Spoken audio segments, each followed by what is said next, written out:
bom dia, mais um bom dia mesmo a todos. Estamos aqui em mais um momento de Cartas na Mesa, indo aí para o terceiro momento, né? Indo para o terceiro capítulo de João, já vamos para a nossa terceira semana. Lembrando que a primeira semana falamos do capítulo 1, que tem como tema central, né? A confirmação da natureza divina de Cristo. Segundo, capítulo 2, como tema central, a questão de não só explicar os primeiros milagres de Cristo e seu início ministerial, mas também a forma de convencimento para o momento certo e que não há intervenção do desejo do homem na vontade de Deus. Deus, ainda que sabe da nossa necessidade, que Ele é o nosso supridor, Ele age segundo o seu querer, a sua vontade, conforme for propício para si. Além de falar do início do ministério de Cristo com o zelo na casa do Pai, quando Ele expulsa dali os mercadores e quando alguns creem pelos sinais e outros não creem pelas suas ações. Hoje vamos falar daquele que seja talvez o capítulo central de todo o Evangelho segundo o apóstolo João, que é o capítulo 3, o capítulo mais soterológico da Bíblia, o capítulo que mais fala de salvação, o capítulo que mais dá segurança acerca do que é Cristo para nós, o mediador, o redentor, aquilo que João apresentou como sendo o Cordeiro de Deus que tira o pecado do mundo. A nossa dinâmica é fazer a leitura da palavra e em seguida retornar, não mais com leitura, mas explicando a sua parte. O Evangelho de João, nesse capítulo 3, eu costumo dividi-lo em 3 partes muito específicas. A primeira é o encontro dele com Nicodemos, que fala da necessidade de renascimento. A segunda, a parte soterológica. E a terceira, a parte da medida espiritual de Deus para com os seus enviados. Amém? Então, se você quiser acompanhar ou ouvindo, ou de algum modo também na leitura bíblica, vamos ao capítulo 3. Havia entre os fariseus um homem chamado Nicodemos, um dos principais dos judeus.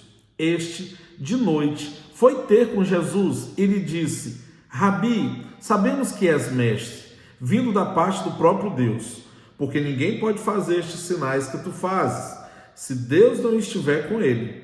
A isto respondeu Jesus: em verdade te digo, que se alguém não nascer de novo, não pode ver o reino de Deus.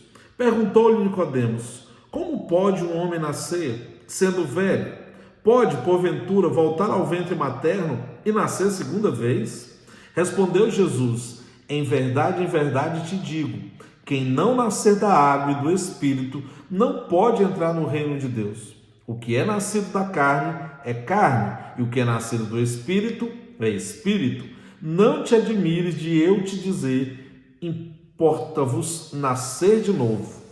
O vento sopra onde quer, ouves a sua voz, mas não sabe de onde vem, nem para onde vai. Assim é todo que é nascido do Espírito. Então lhe perguntou Nicodemos: como pode suceder isto? Acudiu Jesus: tu és mestre em Israel e não compreende estas coisas? Em verdade te digo, que nós dizemos o que sabemos e testificamos o que temos visto. Contudo, não aceitais o nosso testemunho.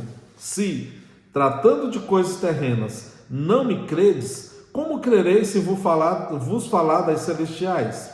Ora, ninguém subiu aos céus senão aquele que de lá desceu, a saber, o Filho do Homem, que está no céu. E, do modo por que Moisés levantou a serpente no deserto, assim importa que o Filho do Homem seja levantado, para que todo que nele crê tenha a vida eterna.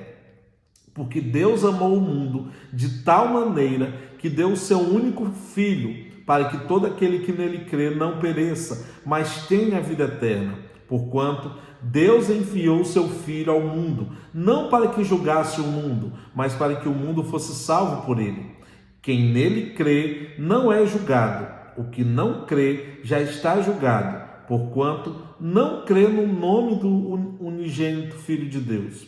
O julgamento é este: que a luz veio ao mundo, e os homens amaram mais as trevas do que a luz, porque as suas obras eram más.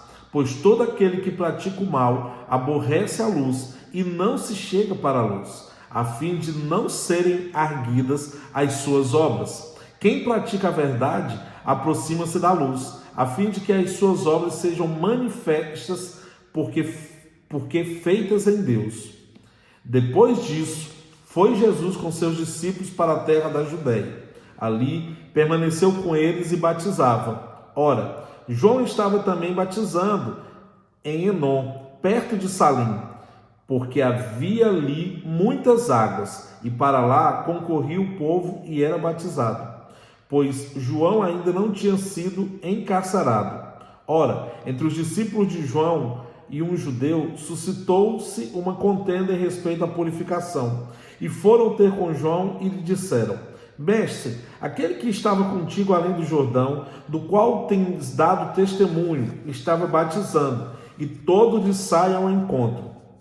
Respondeu João: O homem não pode receber coisa alguma do céu, se não lhe for dada. Se do céu não lhe for dada, vós mesmos sois testemunhas de que vos disse: Eu não sou Cristo, mas fui enviado como seu precursor. O que tem a noiva é o noivo. O amigo do noivo que está presente e o ouve, muito se regozija por causa da voz do noivo, pois esta alegria já se cumpriu em mim. Convém que ele cresça e que eu diminua. Quem vem das alturas certamente está acima de todos. Quem vem da terra é terreno e fala da terra. Quem veio do céu está acima de todos e testifica o que tem visto e ouvido. Contudo, ninguém aceita o seu testemunho. Quem, todavia, lhe aceita o testemunho, por sua vez, certifica que Deus é verdadeiro. Porque o enviado de Deus fala as palavras dele, porque Deus não dá o Espírito por medida. O Pai ama o Filho e todas as coisas têm confiado às suas mãos. Por isso, quem crê no Filho tem a vida eterna. E o que, todavia, se mantém rebelde contra o Filho não verá a vida, mas sobre ele permanece a ira de Deus. Aqui é interessante nós estarmos conectados com algumas revelações, algumas informações e conhecimento que essa palavra nos dá. Você observa que Nicodemos, um dos principais de Israel, e algumas versões falam que ele era um dos príncipes de Israel ou senador de Israel. O certo é que nós sabemos que Nicodemos compunha o Sinédrio, que era o conselho dos maiorais de Israel, dos líderes ali. Geralmente ou eles eram saduceus ou eles eram fariseus. Aqui a palavra nos revela que Nicodemos era fariseu. Portanto, ele acreditava nas relações e reações sobrenaturais, acreditava no poder desse Espírito de Deus, ainda que não da forma pentecostal e carismática que temos visto nesses últimos dias, que conhecemos após a testificação da Igreja de Cristo em Atos 2. Mas Nicodemos foi ao encontro de Cristo porque a fama de Cristo já se espalhava sobre toda a Judéia e região da Galileia. Então ele sabia já que Jesus tinha transformado água em vinho, que Jesus tinha feito os sinais do templo de purificação, que Jesus ali em Cafarnaum já manifestava sinais miraculosos e alguns prodigiosos. Então ele fala: Senhor, sabemos que tu é mestre. E ele vai em busca de conhecimento. Porque o fariseu e o saduceu, eles concorriam em argumentos para se combaterem nas suas teses divergentes. Então ele foi atrás de Cristo, sabendo que ele era enviado de Deus, contudo não na crença de que ele era filho de Deus. É importante saber que Nicodemos foi entendendo que pelos sinais que Cristo praticava, ele foi ao encontro de Cristo porque tinha uma convicção de que Cristo vinha da parte de Deus. E aí ele procura saber como acessar o reino de Deus. E Cristo lhe fala: é necessário nascer de novo. Agora, as questões que nós devemos ter para admitir as respostas que Cristo deu a Nicodemos é simples. A primeira é: qual a necessidade de nascer de novo? Porque eu e você, porque Nicodemos, toda aquela geração até então, temos a necessidade de nascer de novo. A primeira é que a nossa natureza, nascida no pecado de Adão, ela é má e inclinada para a queda. Eu preciso nascer de novo, porque a minha natureza nascida distante de Deus, ela não é boa, ela não se assemelha do Pai. Eu não sou filho da promessa em que fui feita a imagem e semelhança, mas por uma consequência geracional do pecado, aquele pecado que o Cordeiro de Deus veio tirar, eu sou má, meu coração é contra Deus. E Jesus fala até mesmo no Evangelho segundo João, vamos estar acompanhando isso mais adiante, que tudo que é mal provém do coração. Se eu tiver que guardar algo, que eu guarde o coração, porque dele provém as fontes de vida. O meu coração sem Cristo, o meu coração não nascido de Deus, ele é mau e ele precisa de um novo nascimento. Também eu preciso entender que esse novo nascimento, sem esse novo nascimento, eu não posso ver a Deus. Esse novo nascimento me faz com que eu nasça não mais na perspectiva da luz do mundo, mas da luz de Deus. Sabe quando o pai está presente na maternidade, no nascimento do filho? Assim é quando nós nascemos em Cristo novamente, nascemos das águas e do Espírito. Nós temos esse nascimento presenciado pelo Pai, não mais promovido por um Criador, mas é um nascimento esperado pelo Pai. Por isso o Senhor diz que não fomos nós que fomos ao encontro de Cristo, né? Mas antes disso ele veio a nós. Então esse nascimento é algo que ele já havia esperado, já estava predisposto para nós. Cabe a nós entendermos a necessidade desse nascimento. Então eu preciso nascer de novo, porque os não nascidos novamente, aquilo que Paulo fala, o velho homem é deixado para trás. Se eu não nascer de novo, eu não vejo a face do meu Deus e eu não acesso o reino preparado para reinarmos com ele na eternidade. Também porque o nascimento de novo, ele faz com que voltemos a ser crianças. Entendemos que o homem, na sua intelectualidade, o homem no seu conhecimento, o homem na sua razão emocional e sentimental, jamais admitiria o fato de voltar a ser criança, voltar à origem de tudo. Não voltar ao útero materno, mas voltar a admitir um conhecimento totalmente novo. Então é necessário eu nascer de novo para que a minha intelectualidade, as minhas emoções, as minhas razões, tudo aquilo que eu construí de concreto, isso seja derrubado. Por isso eu preciso renovar a minha mente em Cristo e eu só consigo isso nascendo de novo. É imprescindível ao cristão, ao filho de Deus, nascer de novo para que a mentalidade dele não seja uma mentalidade corrompida,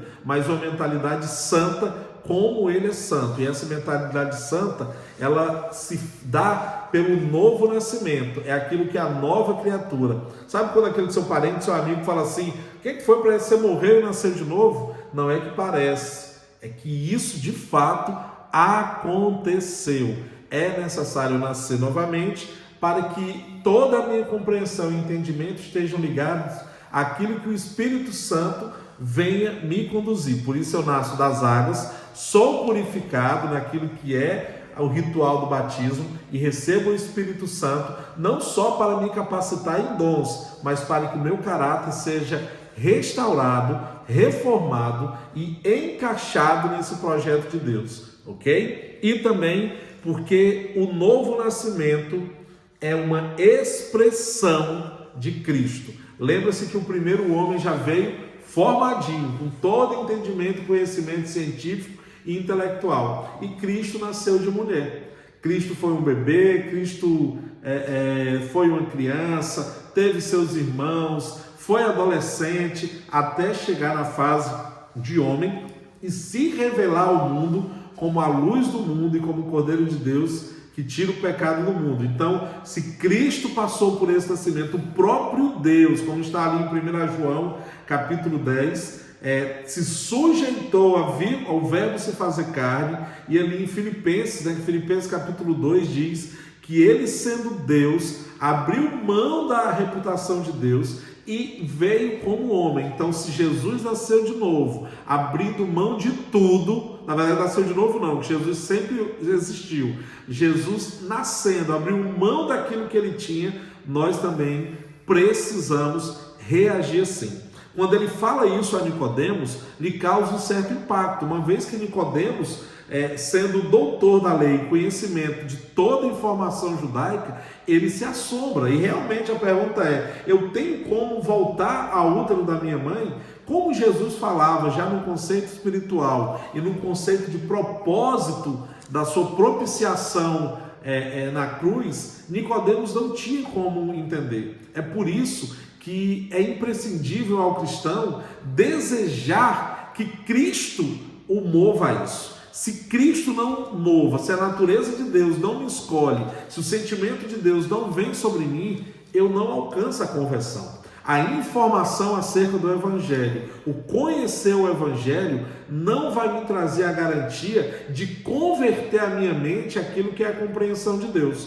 Por isso eu preciso diariamente me achegar mais ao Pai, para que eu me assemelhe a Ele e para que eu receba do próprio Espírito a instrução diária de ser transformado dia após dia. O que esse novo nascimento não entrega ao homem? O que esse novo nascimento não garante a mim e a você? Simples. O novo nascimento não vai te dar uma garantia de que você vai ter uma vida financeira bem-sucedida. O novo nascimento não vai dizer que a partir de agora tudo é paz. O novo nascimento não vai dizer que a partir de agora encerram os teus conflitos. O novo nascimento não vai dizer que a partir de agora todas as suas experiências passadas irão se calar e você que será conduzido na sua nova vida como um querubim tocando uma harpa e só tendo sentimentos bonzinhos. Isso não é o novo nascimento. Nós continuamos lutando contra as obras da carne, nós continuamos tendo que trabalhar para ter o nosso pão diário, nós continuamos sabendo que estamos em um mundo onde o Senhor Jesus não fraudou nada e disse que no mundo teríamos aflições, teríamos lutas, teríamos perseguições e seríamos odiados. Esse novo nascimento não nos isenta dos sofrimentos que Cristo teve por nós. Em Romanos 8 diz que Deus não poupou nem mesmo seu próprio Filho.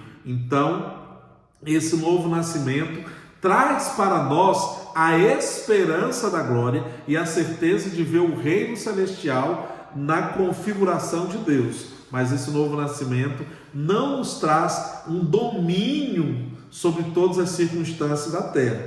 É importante nós agirmos com esse entendimento. O novo nascimento, ele não nos isenta do esforço de conhecer a Deus. O novo nascimento não nos isenta da nossa necessidade de buscá-lo, não só em santidade, mas em uma disciplina constante. Esse novo nascimento não gera em nós a conexão automática de que Deus estará agindo segundo o nosso desejo. Pelo contrário, o novo nascimento faz com que passamos a ter a necessidade de agir segundo a vontade de Deus. O novo nascimento é uma ruptura radical com a velha vida. Eu preciso entender que o velho homem precisa ser radicalmente desligado de mim.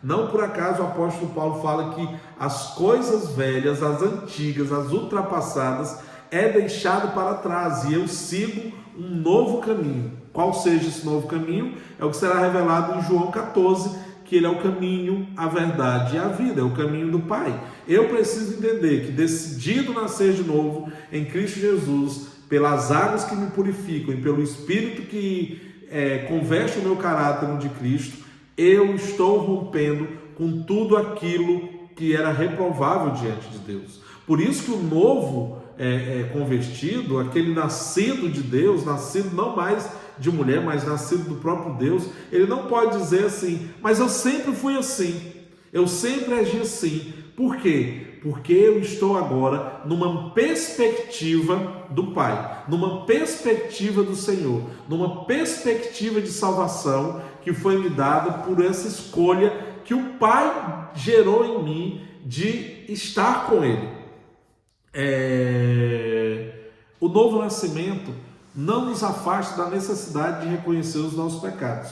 O novo nascimento não nos afasta da necessidade de estarmos gradualmente lutando contra as obras da carne, contra as tentações e contra aquilo que vai nos afligir. O novo nascimento é uma ação, sim, de honestidade para com Deus. Então, é preciso ficar muito frisado que quando Nicodemos procura Cristo, querendo saber das coisas do reino, Cristo primeiro lhe passa um plano de salvação. E essa salvação começa com o nascer de novo. E aí que entra o aspecto principal da soterologia de Cristo sobre nós. Quando ali em João 3,16, o Senhor nos fala talvez a declaração de amor mais linda que alguém possa ouvir. Que Deus amou o mundo de tal maneira que entregou seu Filho unigênito para que todo aquele que nele crê não pereça, mas tenha vida eterna.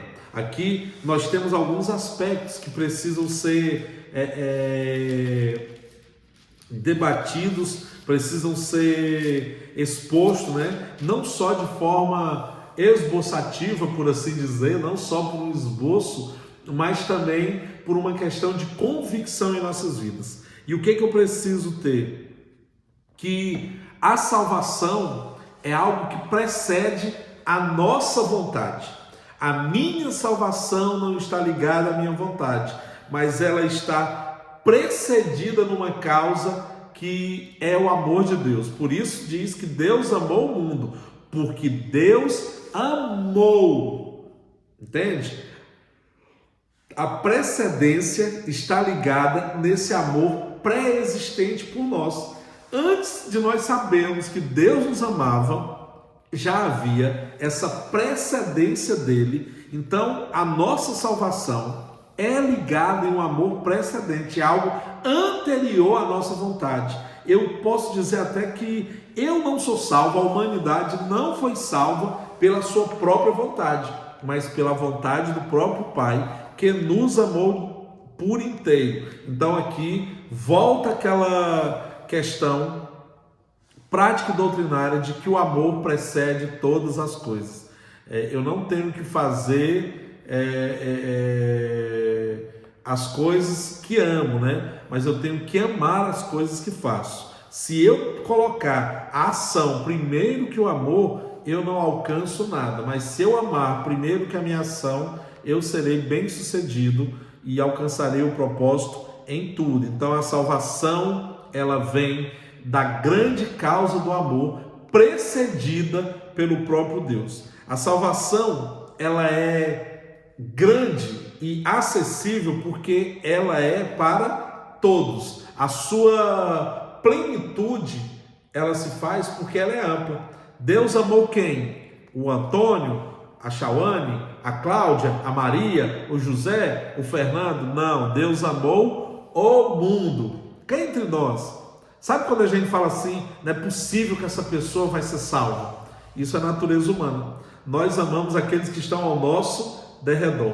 Nós preferimos amar, e é mais fácil amar, aqueles que estão próximos de nós, ou têm alguma aliança ou relacionamento com nós, ou nós temos alguma vantagem dele, ou ele tem acesso à nossa vontade.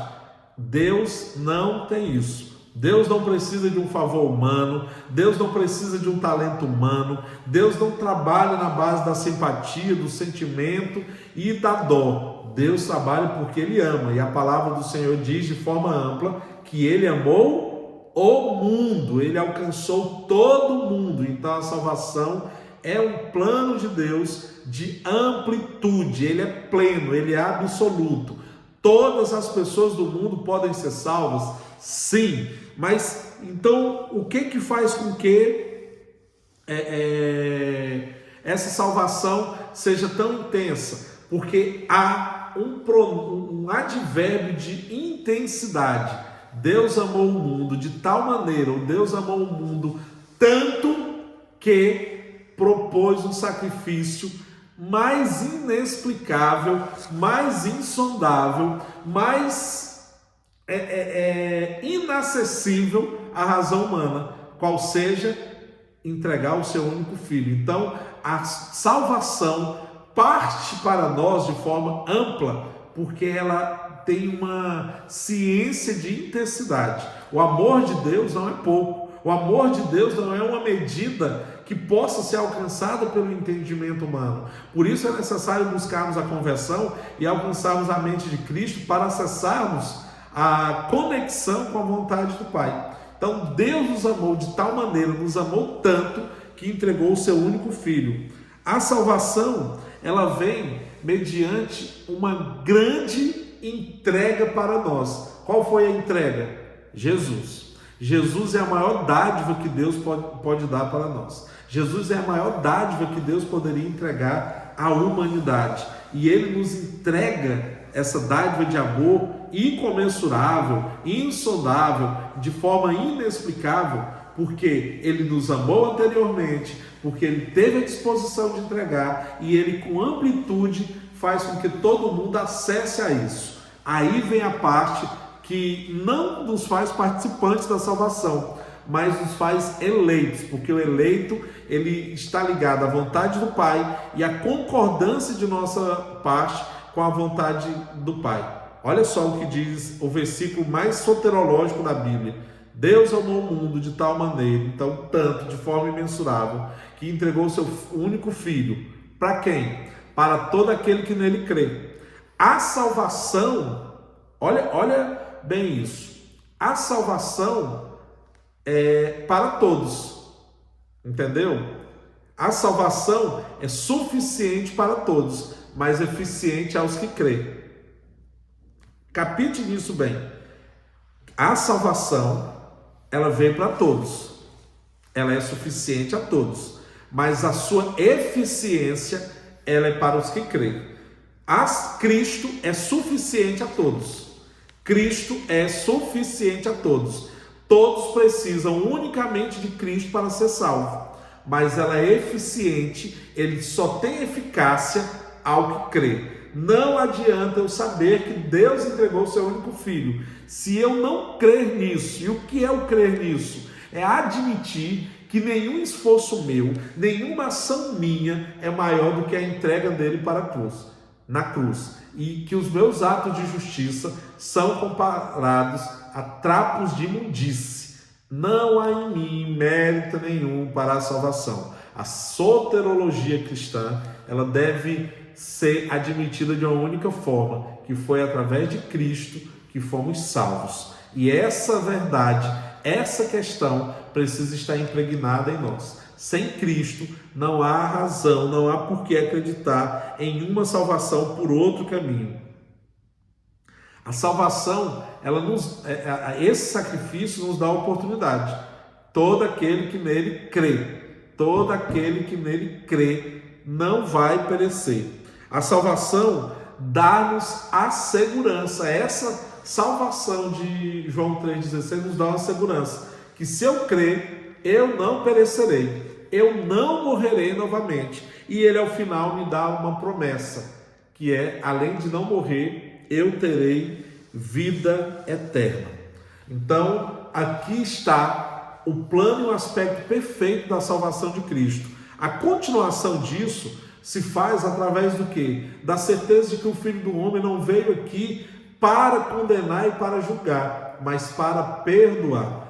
Quem anseia por um Cristo que veio trazer condenação ao mundo, a sua vida na terra não foi com esse propósito. Jesus aqui não trouxe condenação a ninguém. O juízo de condenação virá em outro tempo, nós iremos estudar isso em outra ocasião, mas na terra, no seu plano terreno, no seu ministério terreno, Cristo veio anunciar a oportunidade da salvação, na redenção do pecado, quando ele remiu-nos na cruz, pagando pelos nossos pecados e trazendo uma reconciliação com o Pai. E por fim, o terceiro aspecto, de João capítulo 3, é quando há um encontro, vamos colocar não teológico, mas ministerial, entre a condução de Cristo e a condução de João Batista. Aqui a palavra do Senhor diz que João Batista estava na região de Salim, porque havia muitas águas, e ele continuava com o rito da purificação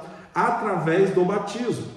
Foi quando, havendo um conflito entre um discípulo de João e um outro judeu, dizendo que também aquele outro homem a quem João anunciava além do Jordão, estava batizando, João Batista diz que é necessário que as pessoas entendam aquilo que ele falou antigamente. E ele fala isso com muita clareza mesmo, dizendo que ele não era o Cristo, mas precursor de Cristo.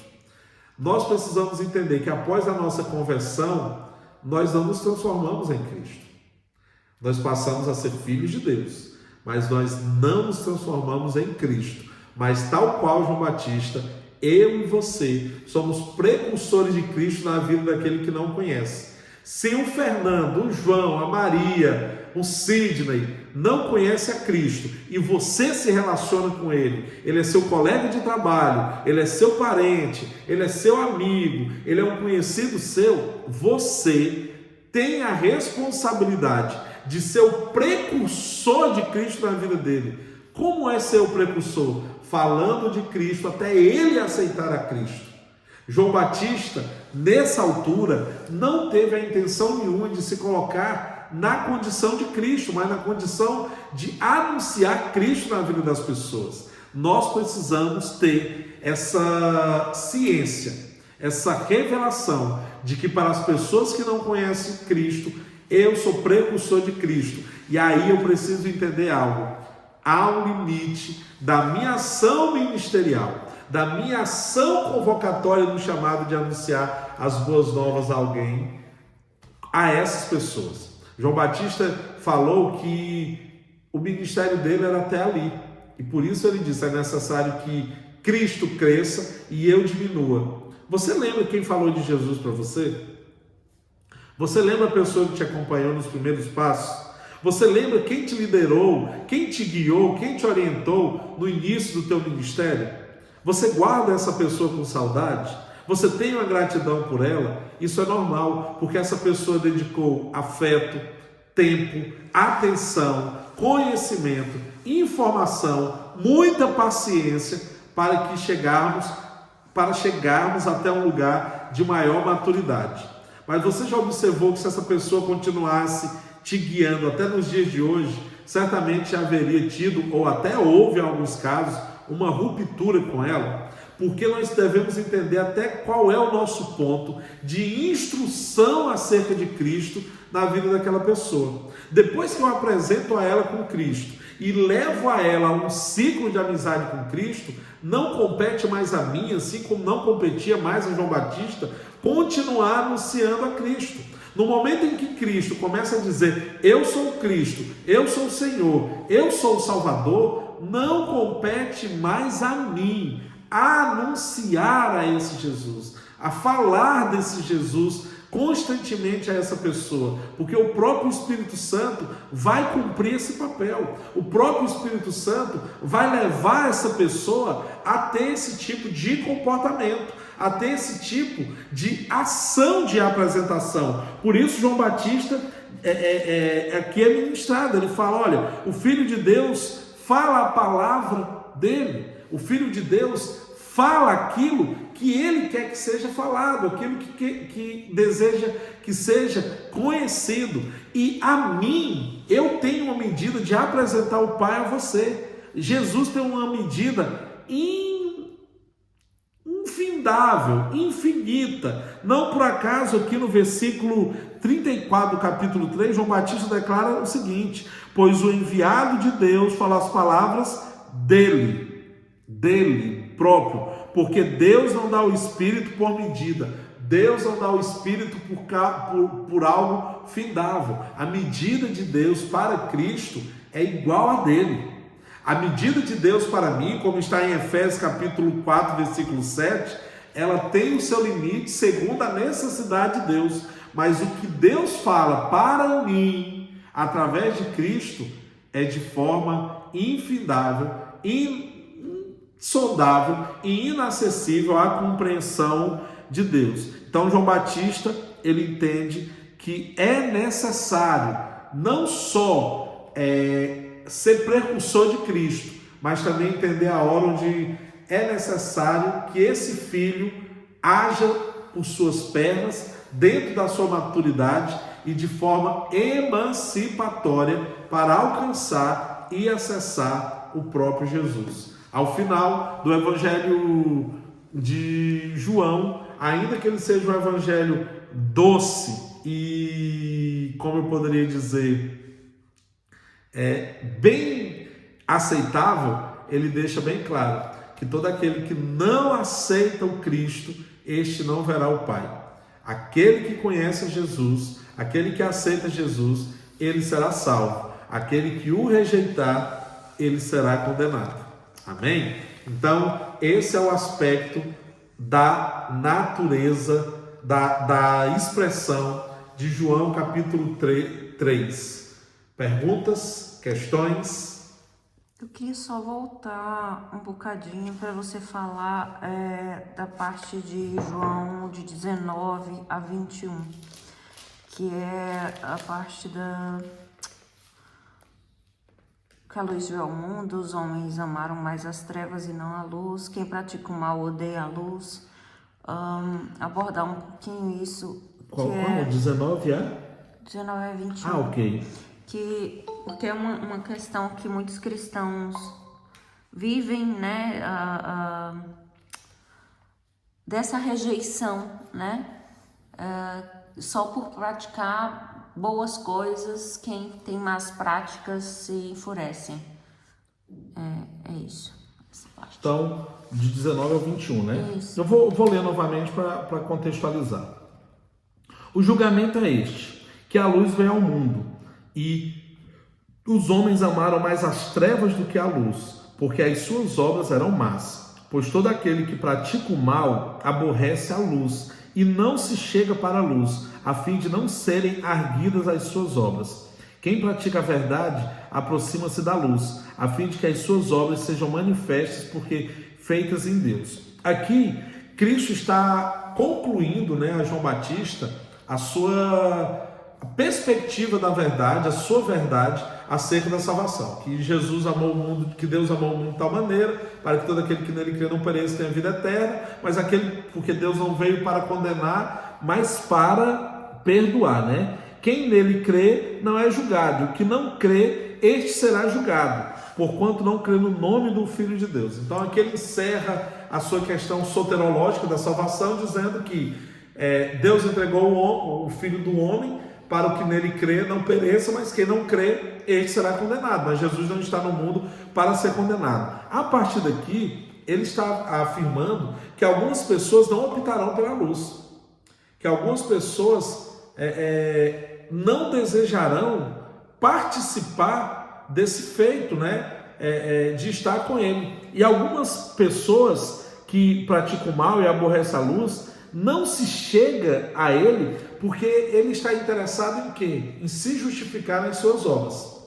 E aí onde nós temos que entender que a nossa salvação não se faz por obras, a nossa salvação não se faz pelo que nós temos de bom para as pessoas, mas pelo que Cristo fez de bom e de uma forma benevolente e benéfica a todos nós. As obras, é interessante nós entendermos que aqueles que ainda andam em trevas, eles têm sim capacidade de fazer boas obras. Há muitas pessoas que estão nas trevas e fazem ações sociais, fazem ações de diminuir o distanciamento social, eles conseguem até liberar alguns sentidos de cura. Não significa dizer que as obras realizadas pelo homem irá satisfazer aquilo que somente a obra realizada pelo Filho de Deus na cruz é capaz de alcançar, que é a salvação. Muitas pessoas acessarão a luz, mas não irão querer andar com a luz, porque pensam que o seu bom caráter, a sua boa justiça, a forma como ele se comporta na sociedade, na família e até mesmo a sua ordem religiosa é suficiente. E vem com o discurso de que Deus ama todos, e não é mentira que Deus ama todos, e que Deus não se preocupa com a fé que eu professo. E aí que há, não um ledo engano, mas um grande engano, um engano abissal. Porque se eu ando com a luz de Cristo, eu pratico as obras dele, não para fim de mérito, mas porque eu me assemelho a ele. Então não adianta eu estar nas trevas, fazer as obras que ele faz, mas não andar com ele, não crer nele. As minhas obras não geram no meu memorial de salvação mérito algum que me faça alcançar essa redenção. Era nesse sentido? E também a questão de que quando a gente se aproxima da luz, que é Jesus, fica evidenciada as nossas más práticas para que haja uma transformação. Sim. Aí já não é só a questão de o que as pessoas vão ver, o que eu vejo quando eu me aproximo de Jesus. E também a parte de que muitas pessoas, quando nós estamos na luz e carregamos essa luz, vão também nos odiar, né? Como odiaram a Cristo primeiro, assim ele fala em um outro capítulo, né? Porque odeiam ele primeiro, né? Odeiam ele primeiro para depois nos odiar, porque odeiam o que nós temos de Cristo. Porque quando eu manifesto e decido abandonar práticas ruins e adotar novas práticas que Cristo, né, me ensina a adotar, aqueles que continuam nas práticas ruins começam a me rejeitar. E rejeitar a luz que há em mim, porque evidencia o erro deles. O que nós nunca podemos esquecer é que o fato de refletirmos a luz de Cristo não oculta as nossas más obras. Ao refletir a luz de Cristo, é o primeiro sinal de que nós não temos luz própria sem Ele. E que evidenciar as nossas más práticas, a nossa própria evidência, nos remete à necessidade de conversão, de arrependimento, de ajuste e de paciência com o julgamento do próximo. Porque acreditem, a nossa conversão levará com que as pessoas, antes de admiti-la, nos julguem. Tanto é que é muito comum, no início da nossa conversão, as pessoas falarem: logo você que bebia, que se prostituía, que fumava, que brigava, que roubava, que matava, quem é você? Essas obras são evidenciadas pela lembrança que o acusador leva as pessoas a terem acerca do nosso velho homem. O que não nos faz nos perder nessa condenação e nesse juízo? A consciência de que somos nova criatura.